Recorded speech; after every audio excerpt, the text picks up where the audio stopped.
Hello friend, this is Dev and you are watching my YouTube channel. So hey guys, again I'm here with the Indian Express editorial.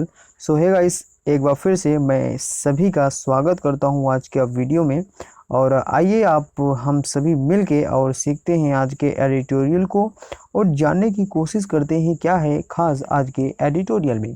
तो आपको पता होगा हमेशा की तरह सबसे पहले हम लोग इसका इंग्लिश वर्जन पढ़ते हैं, वहीं साथ ही साथ हम लोग इसका हिंदी वर्जन पढ़ते हुए चलते हैं। तो आइए वीडियो को शुरू करते हैं। और उससे पहले मैं आपको एक छोटी सी इन्फॉर्मेशन बता दूं। यहाँ पे कई सारे एस्पिरेंट टेलीग्राम के लिए कह रहे थे, सो मैंने टेलीग्राम चैनल यहाँ पे क्रिएट किया है एंड देन आप वहाँ पे जाके इस पार्टिकुलर एडिटोरियल का जो भी पीडीएफ है मैं वहाँ पे दोनों ही लैंग्वेज में आपको प्रोवाइड कर दूंगा, तो you can check out. And यहाँ पे मैं लिंक नहीं दे पा रहा हूँ, मैं आपको बता देता हूँ। अगर आप टेलीग्राम पे जाते हैं वहाँ पे देव ऑफिशियल 123 करके सर्च करते हैं तो you will get PDF of today. So आप ये छोटा सा काम कर लेंगे तो आपको पीडीएफ मिल जाएगा। और चलिए फिर वीडियो को शुरू करते हैं और जानने की कोशिश करते हैं क्या है खास आज के एडिटोरियल में। तो आइए देखते हैं। तो चलिए यहाँ से समझने की कोशिश करते हैं। चलिए बताया जा रहा है कि पासिंग स्ट्रेस टेस्ट आज का टॉपिक है ये। और वहीं बात करें सब टॉपिक की तो कहा जा रहा है कि न्यू आरबीआई रिपोर्ट सेज, यानी जो नई आरबीआई रिपोर्ट है वो कहती है asset quality capital position of banking system continue to improve, that something to build on. आइए समझने की कोशिश करते हैं क्या है इसका मतलब और समझते हैं इसका मतलब। तो कहा जा रहा है कि पासिंग स्ट्रेस टेस्ट, जो कि दोनों ही वर्जन में सेम ही चीज़ें दिख रही है। वहीं पे बात करें सब टॉपिक के तो कहा जा रहा है कि आरबीआई जो है कि नई रिपोर्ट में कहा गया कि एक एसेट क्वालिटी बैंकिंग प्रणाली की पूंजी की स्थिति में सुधार जारी है, उस पर निर्माण करने के लिए कुछ और भी चीज़ें यहाँ पे ज़रूरी हैं। आइए समझते हैं क्या है पूरी न्यूज और जानने की कोशिश करते हैं क्या बताया जा रहा है आज के एडिटोरियल में। सो आइए समझते हैं। तो हम लोग पैराग्राफ बाय पैराग्राफ चीज़ों को समझते हैं, तो आप लोग पेशेंस बना के चीज़ों को सुनते रहिएगा। इसके बाद हम लोग हिंदी वर्जन को भी समझेंगे। तो आइए जानते हैं। कहा जा रहा है कि despite concerns the asset quality of the Indian banking system has continued to improve. According to the Reserve Bank of India's largest financial stability report, gross non-performing and also loans GNPS of the banking system have declined from 7.4% in March 2021 to a 6-year low of 5.9% in March 2022. While public sector banks continue to be more stressed than private banks, for the former, bad loans stood at 7.6% of advance, while for the latter, the figure is lower at 3.7%. The improvement is broad-based. Alongside, banks have also witnessed an improvement in their capital position, with the capital to risk weighted assets ratio rising to 16.7% at the end of March 2022. This is good news. It is also comforting that the central bank's stress test indicate that banks are well capitalized and are capable of absorbing microeconomic shocks even in the absence of any further capital infusion by stakeholders. आइए जानते हैं इतना समझने की कोशिश करते हैं Hindi version में और फिर इसके बाद हम लोग जानने की कोशिश करेंगे सेकंड पैराग्राफ को। तो देखिए जानते हैं इसको। एक मिनट थोड़ा सा रुकेंगे आप। प्रेजेंट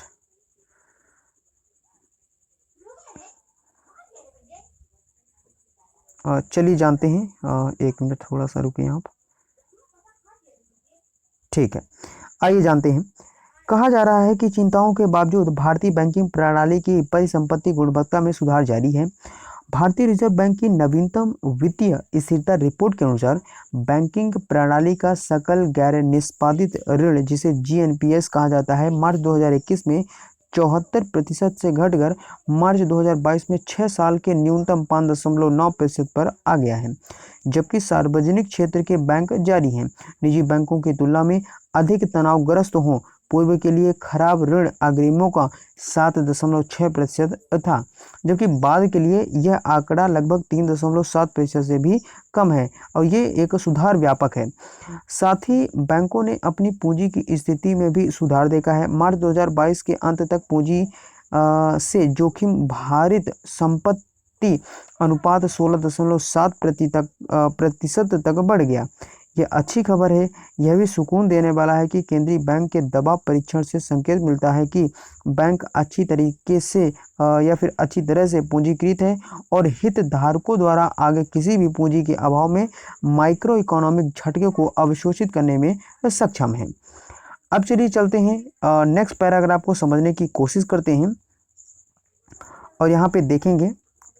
सो यहाँ पे देखिए, कहा जा रहा है कि data presented in the report shows that banks have seen an improvement in their asset quality across all major sectors. Bad loans have declined even in sectors such as engineering, goods, gems and jewelry and construction, sectors where they have been significantly elevated in the past, and even as fresh slippage into the bad loans categories have declined. Banks have been increasing their provisioning for bad loans further. The restructuring for loans under the resolution framework was at only 1.6% of total advance in December 2021. The RBI report also shows, क्या दिखाती है वो ये दिखाती है कि the share of large borrowers in the bank's loan portfolio has been declining, वो भी कम होता हुआ नजर आ रहा है, falling to less than 48% of banks' total advance, indicating a reduction to concentration and diversification of borrowers. Bad loans of these large borrowers have also declined to 7.7% of advance at the end of March 2022. As a consequence, their share in bad loans of all banks stood at 62.3% in the second half of 2021 to 22, much lower than the levels witnessed in September 2020. And however, the continuous rise in the SMA 0 and SMA 1 categories, जैसे loans where the principal or interest payment is overdue for, चलिए थोड़ा आगे चलते हैं। तो overdue up to देख सकते हैं यहाँ पे फॉर अप टू 30 days और characterise as SMA 0, while where they are due between 31 to 16 days are SMA requires closing monitoring. सो आइए इसको समझने की कोशिश करते हैं। काफ़ी लंबा और काफ़ी बड़ा पैराग्राफ था ये। आइए इसको हिंदी वर्जन में जानने की कोशिश करते हैं। तो चलें समझते हैं यहाँ से। देखिए बताया जा रहा है, यहाँ से समझने की कोशिश करते हैं। कहा जा रहा है कि रिपोर्ट में प्रस्तुत आंकड़े बताते हैं कि सभी प्रमुख क्षेत्रों में बैंकों ने अपनी संपत्ति की गुणवत्ता में सुधार देखा है। इंजीनियरिंग, सामान, रत्न और आभूषण जैसे क्षेत्रों में भी खराब ऋणों में गिरावट आई है और निर्माण क्षेत्र जहां उन्हें अतीत में महत्वपूर्ण रूप से उन्नत किया गया है और यहां तक कि खराब ऋण श्रेणी में ताज़ा गिरावट में भी गिरावट आई है। बैंक खराब ऋणों के लिए अपने प्रावधान बढ़ा रहे हैं। इसके अलावा समाधान ढांचों के तहत ऋणों का पुनर्गठन दिसंबर 2021 में कुल अग्रिमों का केवल 1.6% ही था, क्योंकि आरबीआई रिपोर्ट यह भी दर्शाती है कि बैंकों के ऋण पोर्टफोलियो में बड़े उधारकर्ताओं की हिस्सेदारी घट रही है, जो बैंकों के कुल अग्रिमों के 48% से भी कम है, जो उधारकर्ताओं की एकाग्रता और विविधीकरण की में कमी का संकेत देता है। मार्च 2022 के अंत तक इन बड़े कर्जदारों के फंसे कर्ज भी गिरकर अग्रिमों के 7.7% रह गए हैं। नतीजतन सभी बैंकों के फंसे कर्ज में उनकी हिस्सेदारी 2021-22 की दूसरी छमाही में 62.3% रही, जो इससे काफ़ी कम है। सितंबर 2022 में स्तर देखा गया काफ़ी कम रहा। हालांकि यहाँ पे बताया गया कि SMA 0 और SMA 1 श्रेणी में निरंतर वृद्धि, जहाँ ऋण मूलधन या ब्याज भुगतान में 30 दिनों तक अतिदेय है, SMA 0 के रूप में वर्णित है। आगे की न्यूज यहाँ से देखेंगे। कहा जा रहा है कि जबकि वे 31वें के बीच दे हैं, 60 दिनों के लिए SMA कि यहाँ पे कह सकते हैं टाइम पीरियड होता है कि कड़ी निगरानी की आवश्यकता है केंद्रीय बैंक ने। आइए इसको समझ लेते हैं, ये लास्ट पैराग्राफ है और इसको हम लोग समझते हैं नेक्स्ट जो स्लाइड यहाँ पे दी गई है। तो देखिए यहाँ पे कहा जा रहा है कि the central bank has also conducted stress test to gauge the strength of banks balance sheet against the micro economic shocks under a baseline scenario. It estimates that banks' bad loans may fall further to 5.3% by March 2023. If the microeconomic environment worsens, bad loans may rise to 6.2% in the medium stress scenario, deteriorating to 8.3% in a severe stress scenario. However, even under the severely stressed microeconomic environment, the RBI doesn't expect the capital position of any of the banks of fall below the minimum regulatory requirement. आइए जानते हैं इसका Hindi version. तो देखिए कहा जा रहा है कि केंद्रीय बैंक ने मैक्रो इकोनॉमिक झटकों के खिलाफ बैंकों की बैलेंस शीट की ताकत का आकलन करने के लिए तनाव परीक्षण भी किए हैं।